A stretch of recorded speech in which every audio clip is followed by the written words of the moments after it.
No, to je vždycky ta krásná role toho posledního. Několik poznámek. První. Ti z vás, kteří mají tu knížku v ruce, tak prosím mi otevřete, zalistujte ji. Ta knížka je totiž nádherně vypravená.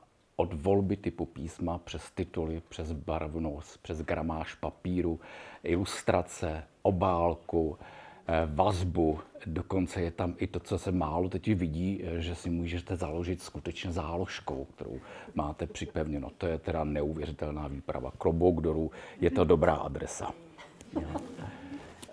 Poznámka druhá.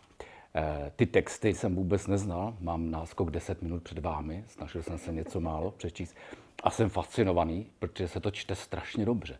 Já jsem nevěděl a já jsem netušil, že byli kdysi studenti, kteří v 21 letech byli schopni tak vysokého literárního mistrovství.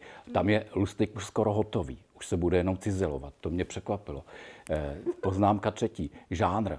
Vlastně jsem zjistil, že to je zapomenutý žánr. On tak trošku vymizel, není to povídka, je to reportáž, s ní už nepracujeme.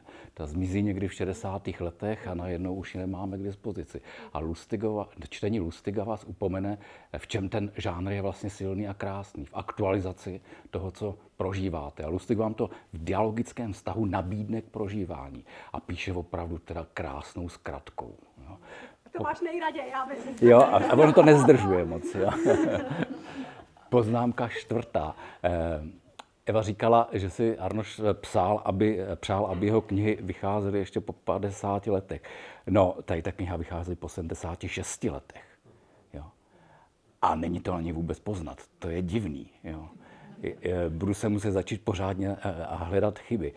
Co je pěkné, všimněte si, že u některých povídek je vidět, že Arnošt je moc optimistický. Spoléhá na to, že doba, ze které se vytáhl tak, je ta poslední velká katastrofa v dějinách lidstva a teď už vidí jenom všechno v růžových barvách. Mýlí se, ale on to ještě neví. A to je krásné svědectví, které ta kniha ještě je schopna podat. Ty texty vycházely vlastně během let 47 až 56, jestli jsem se dobře díval, ve věstníku židovské náboženské obce. Jo. Ten kontext je fantastický. Jo. Zkuste si číst ty věci a přemýšlet o tom, co to znamenalo. Mít možnost vydávat v téhle době ve věstníku židovské náboženské obce. Za chvilku už to nebude možné. Poznámka pátá a možná poslední. Mluvila Eva o Arnoštově humanismu a když o tom mluvila, já jsem si vzpomněl na dopis, který píše Hermann Broch svému příteli Volkmaru Zilsdorfovi krátce po válce. Celé mé dílo se věnuje tomu, abych člověka přivedl na dráhu větší humanizace. Zdá se, že tam někde po válce tady ten etický aspekt fungoval, že a Arnošt se stává součástí toho, že si říká, že literatura by měla asi umět trošku víc, než jenom pobavit, abychom si jejím prostřednictvím něco dopřáli. Nedávno mi jedna studentka říkala, když se mi nutil číst knihu z 60. let, že to nechce číst, protože se v tom necítí komfortně.